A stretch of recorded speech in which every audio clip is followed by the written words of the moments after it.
I don't know that we have a designated chair or a panel for this panel, but I'll just start. It's been a terrific day here in Atlanta. I'm sorry that this panel could not be together in person, but I'm thrilled nonetheless that we're having the opportunity to engage in this discussion.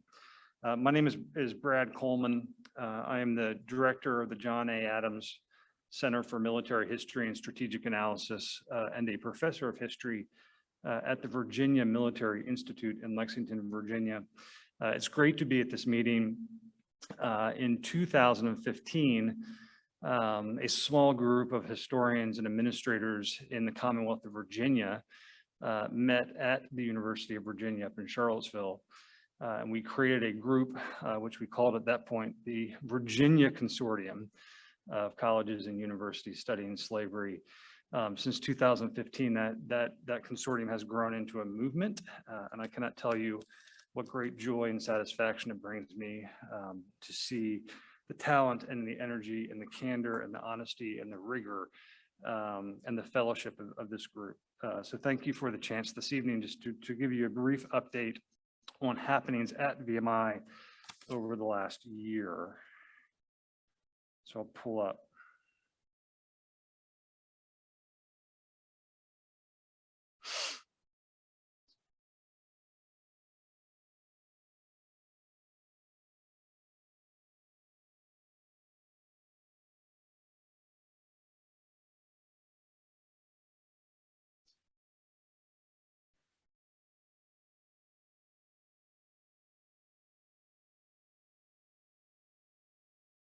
I'll let you open this.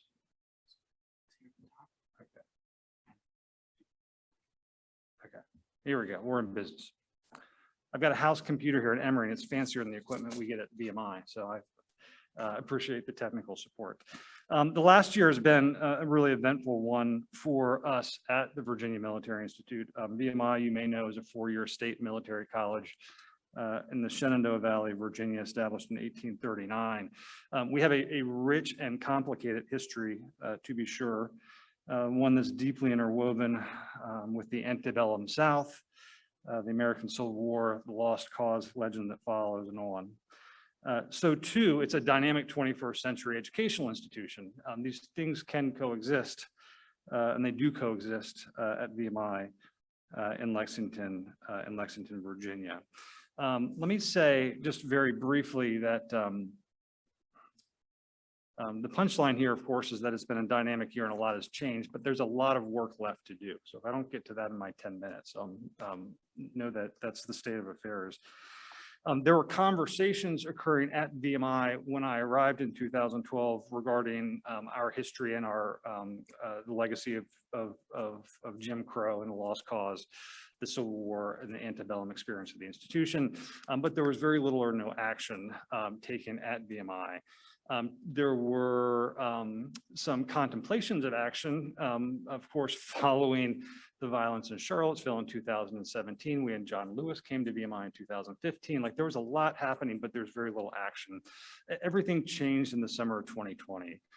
As we're running an institution of education in the pandemic, we, in the aftermath of the killing of Freddie Gray, like, had some really intense conversations where we had students, current cadets and former cadets of color, sharing really powerful testimony that began to move this institution. But we didn't move fast enough. The Washington Post published a series of stories beginning in October 2020, and an earthquake occurred in Lexington. And in very short order, everything changed and began changing very rapidly. So this is where the statue of Stonewall Jackson was, in front of our barracks. Ian Shapiro wrote a series of pieces in the Washington Post. You may know, if you've read the Chronicle of Higher Education or you've read the Washington Post, you have access to the internet. You know there's been a lot of scrutiny on VMI. The governor of Virginia intervened. Of course, the governor is a VMI graduate, intervened and relieved the superintendent of the school. And then we had an independent investigation, an equity audit and investigation by an outside law firm that produced findings that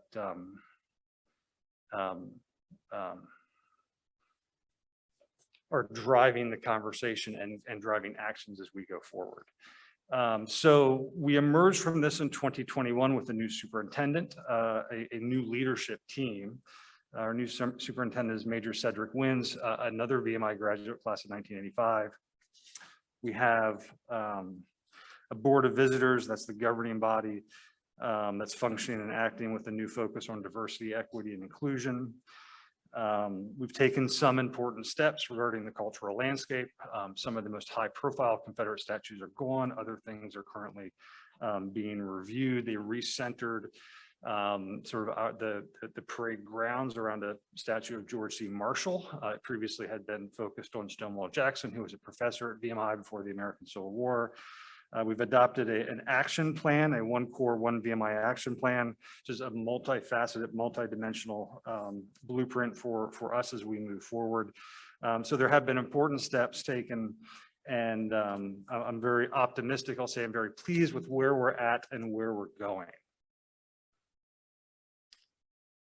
I do here want to focus on undergraduate research projects, and this is an extension and part of the conversation regarding the research out at BYU, where we have a number of cadet-centered research projects that are looking at the history of slavery and looking at the legacy of slavery at VMI.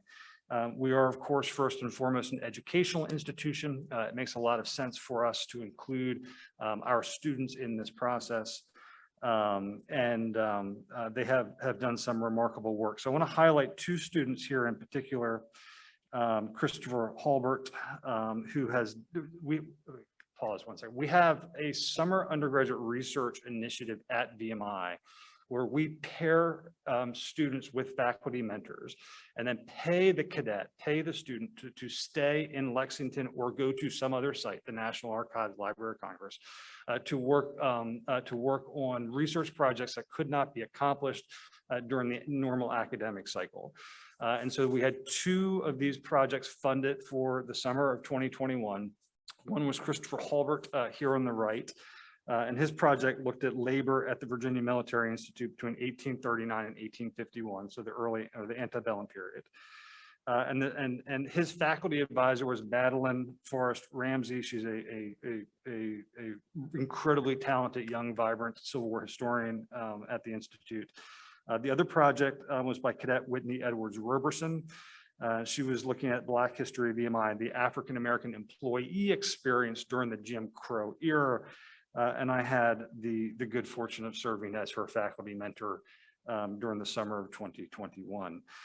Some really meaningful progress in understanding sort of document-based understanding of the history of African Americans at our school. Let me say for Chris, just very quickly, that his story, actually, his work, which began as a story of slavery, an investigation of slavery, actually produced a little bit more sort of complicated findings than we had expected, in which he discovered a mix of sort of race and class, a mix of enslaved labor, free Blacks and whites working at the Institute, that was very, I think, very promising in seeding to future research. Whitney did a wonderful job locating and digitizing records associated with VMI employees, some at the VMI archives, one post, some beyond. But she identified by name, and this is for the first time that we have this as an institution, over 50 African-American employees between roughly 1900 and 1964 of the Institute, and again has really done a marvelous job laying and creating a basis of documents from which the Institute can respond. We can do some additional research and work and begin to take action accordingly. This has been, for me, largely a project in trying to figure out, and this is from about 1900, a photograph of our mess hall, trying to identify and bring off of the wall, so to speak, these African Americans that served and built the Institute. So I have here just some preliminary findings, and then I'll pass the baton to my colleagues on Zoom here. But just some preliminary findings and a forecast perhaps for where we're going. First and foremost, we have definitively proven that African Americans are an integral part of the VMI experience, and they have been a part of the experience from the very beginning. The school was opened on November 11th, 1839. On November 13th, 1839, the superintendent received permission from the Board of Visitors to go out and hire 2 enslaved individuals to serve the Institute. So 2 days into the life of the school, they were hiring enslaved labor. Not buying enslaved labor, but renting enslaved labor. 2, I think it's worth noting that African Americans built and served the Institute. They served the Institute in so many ways. Food service, laundry, construction, they chopped wood, they hauled water, they attended to the needs of the cadets at VMI. Many of these things were invisible. Some things are shockingly visible. The first band of the Virginia Military Institute were actually enslaved musicians that the school hired from the local community to perform at parades and other public events. They were put in uniforms and very publicly part of the VMI community. The experience of African Americans exposed larger problems of race in the Commonwealth and the nation. And I'll say here only that the Black history of VMI is the history of discrimination. It's the history of power. It is a history of humanity in America and beyond. And then I'll add here that the history is really a vehicle for driving and sharpening contemporary conversations about the past, the present, and the future of the college, including feeding Board of Visitors deliberations regarding our memorial landscape. Chris Hulbert, in his paper, which I was rereading as I came down to Atlanta last night, says here that he has undertaken this work from, and I quote, a sincere desire to understand the total experience of those who lived, labored, and endured at the Virginia Military Institute. He goes on to add, the Institute deserves a history that tells the whole story. We do deserve it. We all do. And I'll add, I think we all need it in order to move forward. So I want to thank you for this moment of this opportunity just to provide a brief update on happenings at VMI for the spirit of cooperation and support that I have received, that we have received from this consortium from the very beginning. This is a model or a blueprint for institutions of higher education that are wrestling with difficult issues of race. And I hope everybody knows how incredibly grateful I am for your willingness to support us through this process.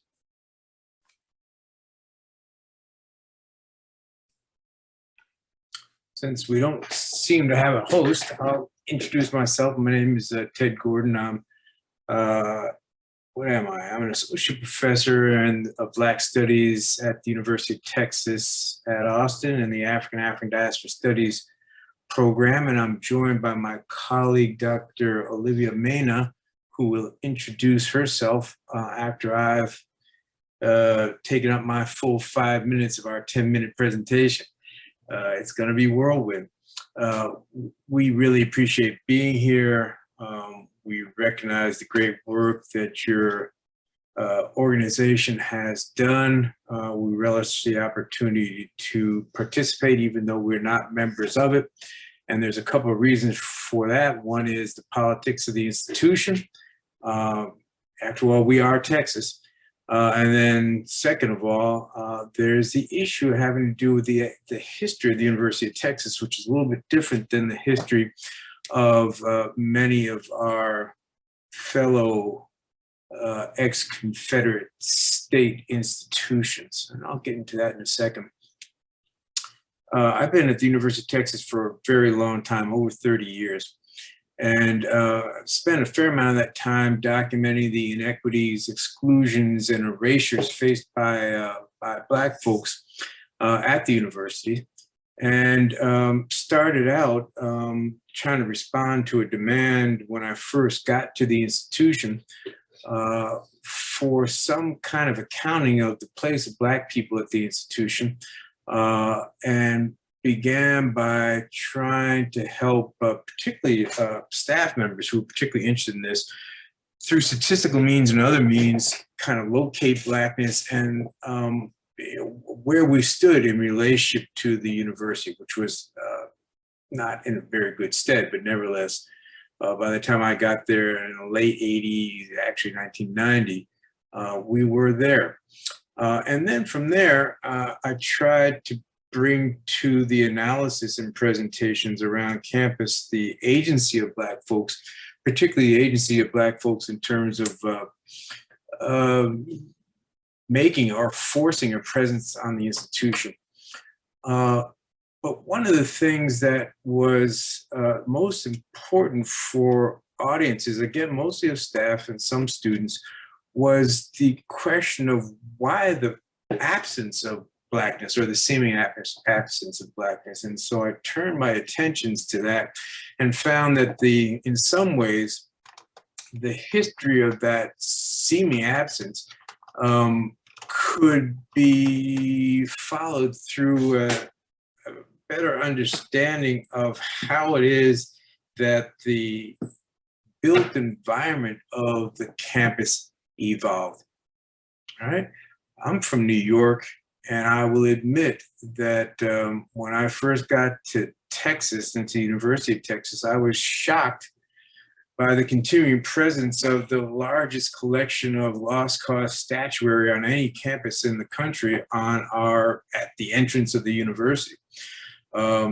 Testified at the legislature in relation to those in which I was one of three people saying that there seemed to be something wrong with, all these Confederates out there. And there were 125 other people who were testifying in favoring of Southern heritage and keeping those statues there.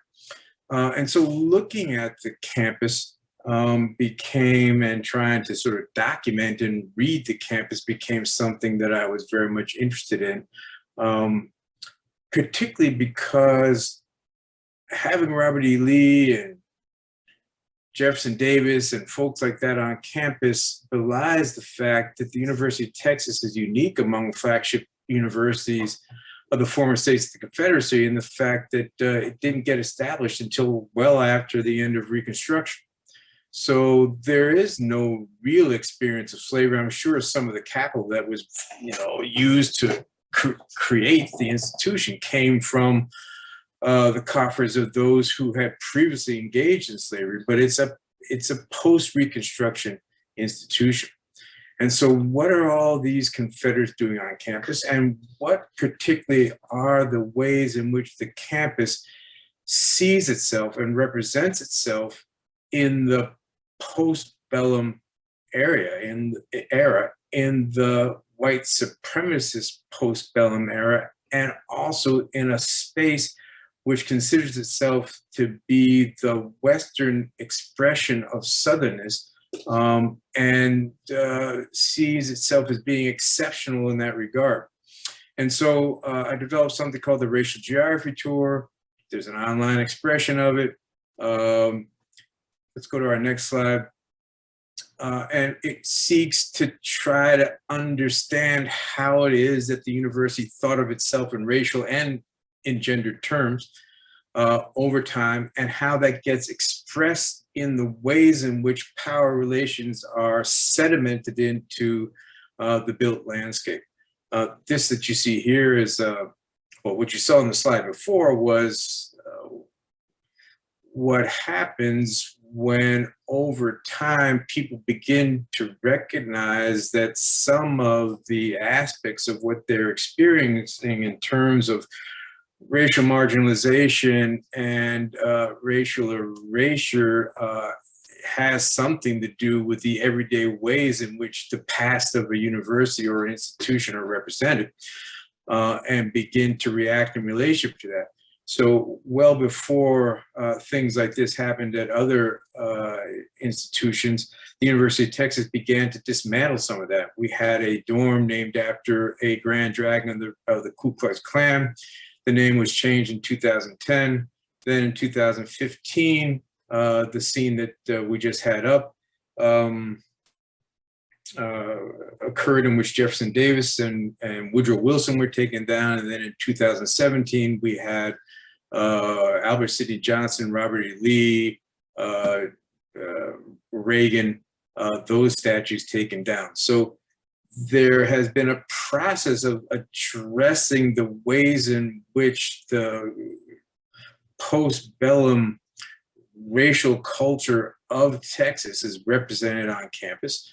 Of course, there's more to be done since, for example, we're discovering every day new indications of that racialized past. This came to light when we were redoing the library and the architecture, one of the walls of the restrooms in the library for the architecture School of Architecture.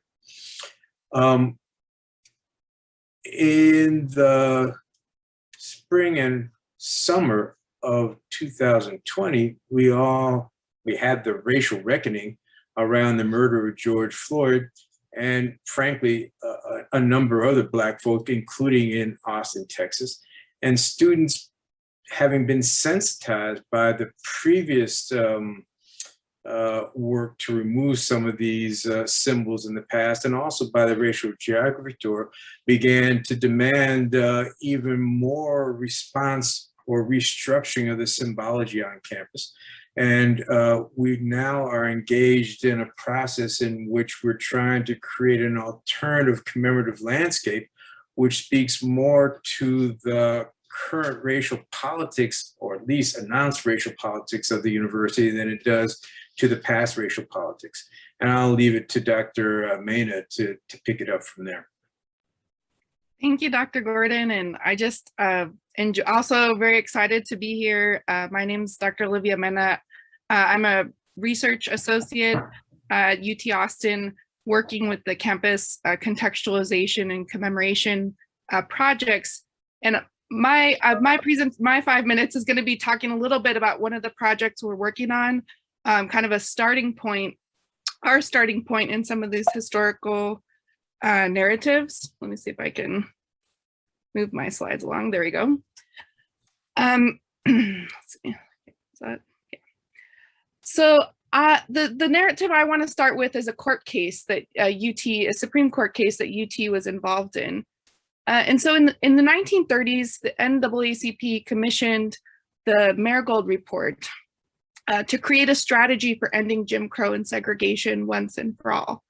And across the different arenas for struggle in civil rights, they identified education as the ground zero, the key field catalyzing nationwide and enduring change. But the NAACP needed a test case that could go the distance. And the sexual politics of these court cases really required finding this kind of ideal candidate. It needed a married man, preferably somebody with children or who was older, in part because the interracial sex was such a political flashpoint that the NAACP lawyers knew that it would destroy a case. And that's one reason why we're very intentional in the kind of work that we do to center race and gender as we do this work. And so this is kind of the context where Thurgood Marshall was working and strategizing with Black community leaders in Texas and especially in Dallas to set the stage for this challenge. And they found their case in Heman Marion Sweat, who you can see at the top of the slide.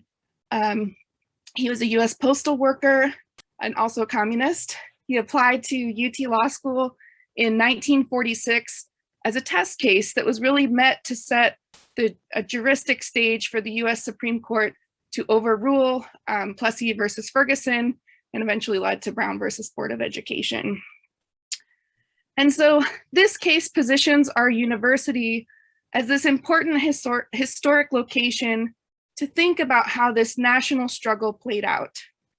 And so it's in the kind of conflict and interplay between this host of different actors that this comes to the fore. You have Sweat, the NAACP, the local Black community who are fighting with the political leaders of Texas, the Ku Klux Klan, the University Board of Regents, and the university president. And that in the context of that fight and that struggle, that really opened up the space for this incredible change and shift towards justice to begin to take root. And so as researchers working to tell a more nuanced and complete narrative about this landmark case that effectively desegregated higher education in the entire country, we have to talk a little bit more about the defendant of the case, the president of the University of Texas, Theophilus Painter. T.S. Painter was a zoologist and a geneticist who did his graduate study at Yale University. As a scholar, he was nationally and internationally renowned for his work on cytology and his efforts to count the human chromosomes. Painter was handpicked by the University Board of Regents. That's a body that's appointed by the governor of Texas. And he was brought in to replace the previous university president, Homer Rainey, who was fired for being too liberal. Ted can tell you the kind of backstory of that in the Q&A if you want to know that. But what's largely absent from the histories, official histories and biographies of Painter are his intellectual investments as a scholar in racial science. And that was an interest that he maintained sort of throughout his lifetime as he rose in the ranks from junior professor to president of the university. And these intellectual commitments as a scientist informed and shaped his administrative efforts at Texas's flagship university, which is also, I think, one of the largest universities in the South. And so you have Painter's professional relationships and collaborations with some of the leaders of the American eugenics movement at the height of eugenics,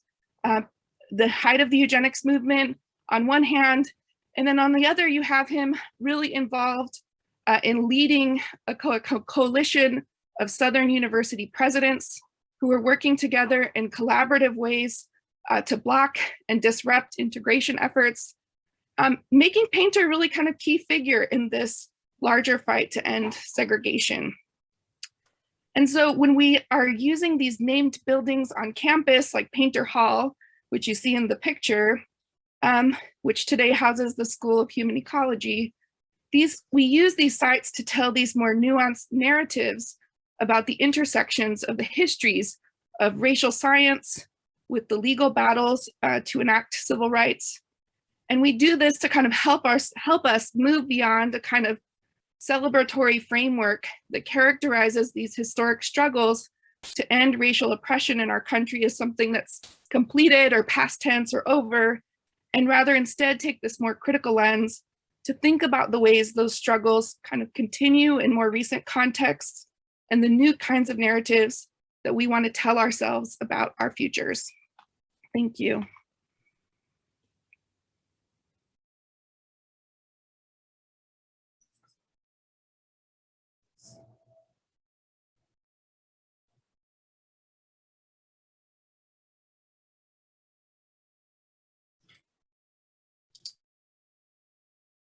I think Heather, you guys are next on the. Yeah, we are, if y'all can stop the screen share on your end so that we can. Thank you. All right.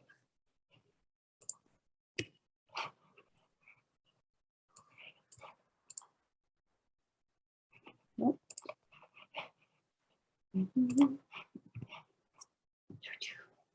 All right. Hi, everyone. We share the sentiment that it is great to be here with you all, and we're sorry we can't be there in person to meet everyone. We're coming to you from Chicago. We're both PhD students in the history department at Northwestern. We have the same advisor and we almost have the same name. And we got a lot of the same interests. So it's all right if you get us confused. Today, we're going to be offering some snapshots from our research on Northwestern's investments in indigenous dispossessions since the 1850s. And we're hoping to make some connections through a historical landscape of settler colonialism and slavery that will link us with our co-panelists in Virginia and Texas. So we're grateful to join this discussion and to think about how our universities can reckon with their foundational structures. Beginning in 2012, Indigenous students and community members at Northwestern began to force a public reckoning with our university's connection to the Sand Creek Massacre and to Native nations more broadly. Homer Flute, who's head of the Sand Creek Massacre Descendants Trust, explains that, quote, Sand Creek is like a cobweb. It links in all different directions and you don't know where it's going. You find people you didn't know existed and they are kin to you somehow. So people in Evanston in 2012 were pretty reasonably surprised to find themselves linked to Sand Creek and to Cheyenne and Arapaho nations. However, Northwestern's founder, John Evans, was the governor of Colorado beginning in 1862, and he implemented policies that led directly to the escalation of military violence against Cheyenne and Arapaho and other Native nations, which culminated in the Sand Creek Massacre and other massacres thereafter. So our university is still reckoning with how it profited through our founders' responsibility for that massacre.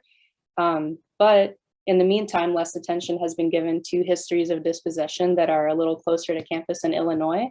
And so that's where we'll be focusing our remarks. Thanks, Heather. So we thought it might be good to start with a site here in Chicago that links Northwestern and the Midwest more generally to familiar sites of slavery and colonialism in the South and also nationally. So the image here is of Chicago's Confederate monument. And while historical narratives about slavery center on the South generally, there was a real national resurgence of white supremacy, specifically for the purposes of economic and political investments during reconciliation in the late 19th century. So it may come as a surprise or not if you're more familiar with reconciliation, but that there is a Confederate mound or Confederate memorial to soldiers who were Confederate soldiers who were held at Camp Douglas here in Chicago during the Civil War. Just a little bit of brief history about the monument.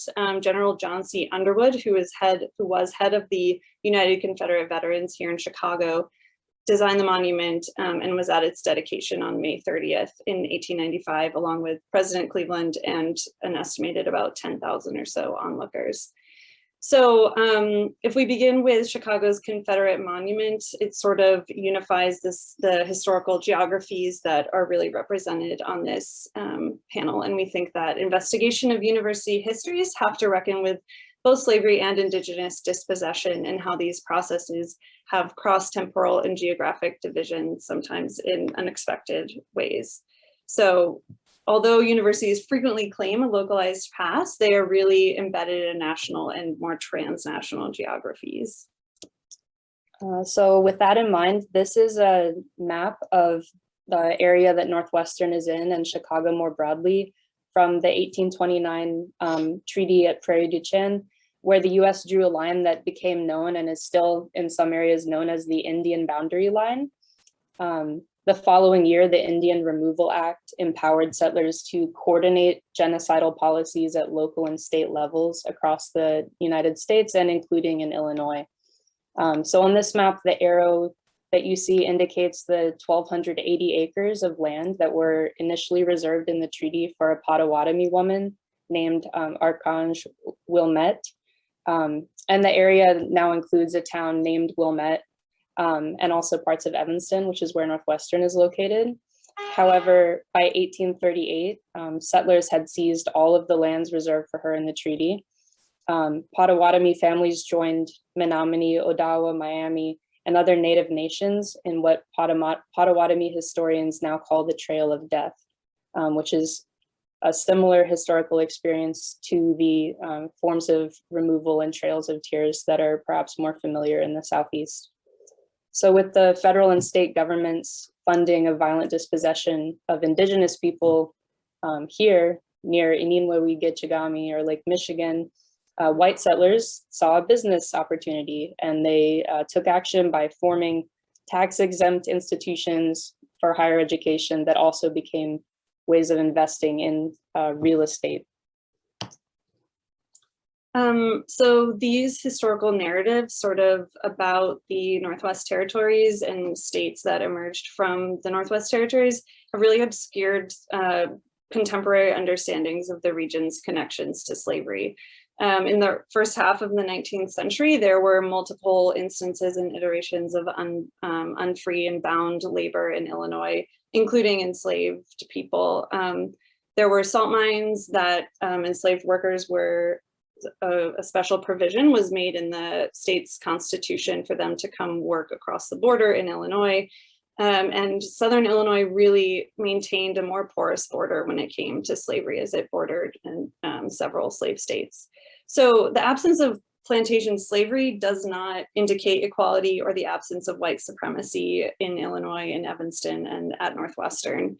And specifically in Illinois, which was a Democratic state, and that party in the mid-19th century sought to preserve the nation for white men. And while it was chartered as a free state, it relied on multiple forms of unfree labor. So put into context, this led to anti-Black laws being passed in Illinois in 1853. And moreover, we can understand federal commitments such as the newly revamped Fugitive Slave Law in 1850 that really made slavery a national institution.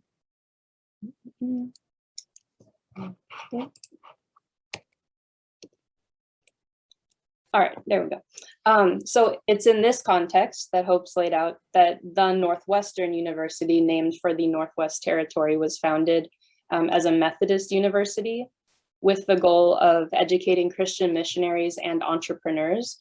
And it was named for its founder, John Evans. And despite that, the renaming, the occupation, the legally contested transfers of property from Indigenous to settlers, the area remained an important site and still does for Indigenous people and nations today.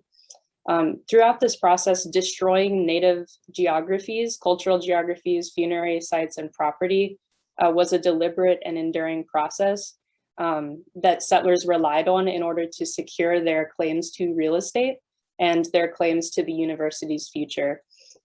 So in 1851, when the Illinois State Legislature chartered the university, they actually sought to limit the amount of land that the university could hold as a corporation to 2,000 acres, kind of anticipating how important land would become, and potentially tax evasion as a long-term corporate scheme.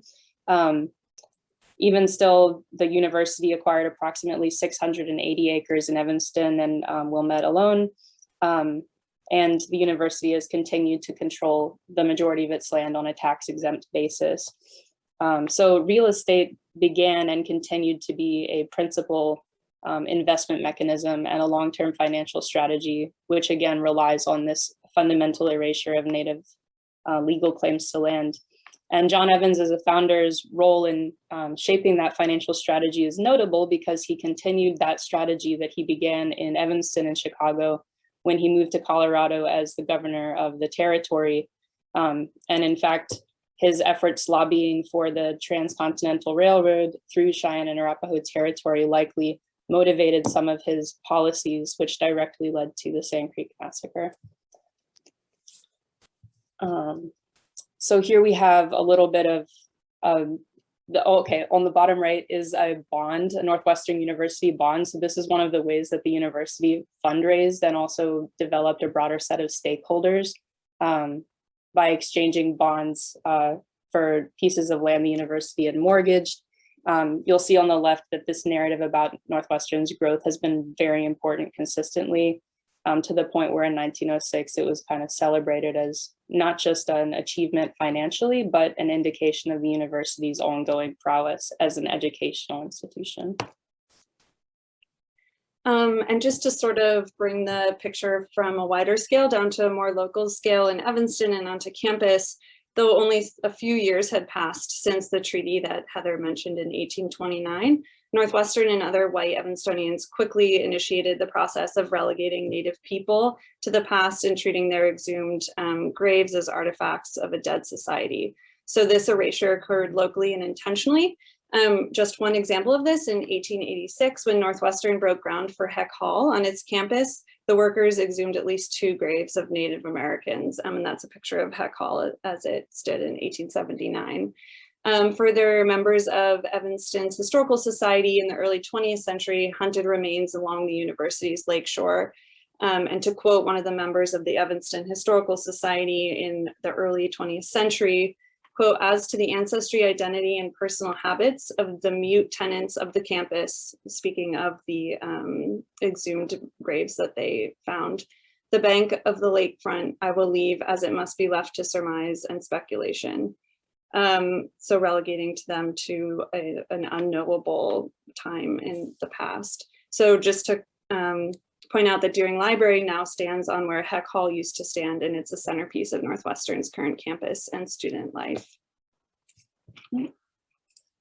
And just in closing, you know, this is the remainder of that reservation, which was, you know, given in perpetuity to Potawatomi family.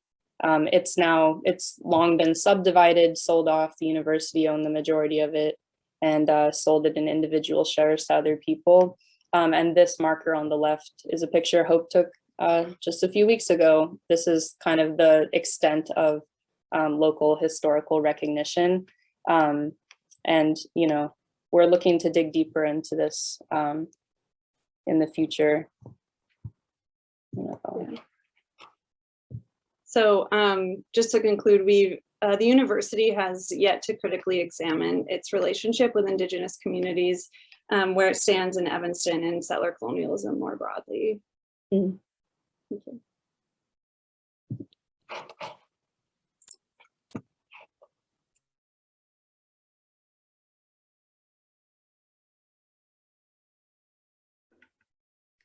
So I'm sorry to report to my friends online that I do think the event managers have indicated that our time has come to an end, or is coming to an end.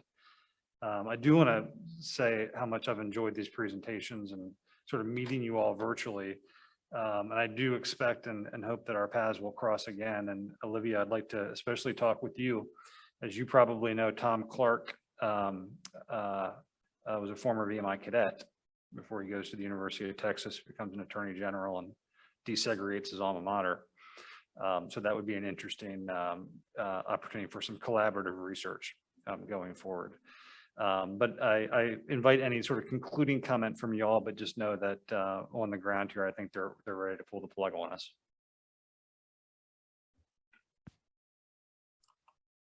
Thanks for keeping us up to date with the situation on the ground there. I appreciate it.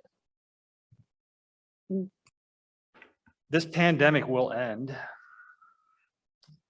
somehow.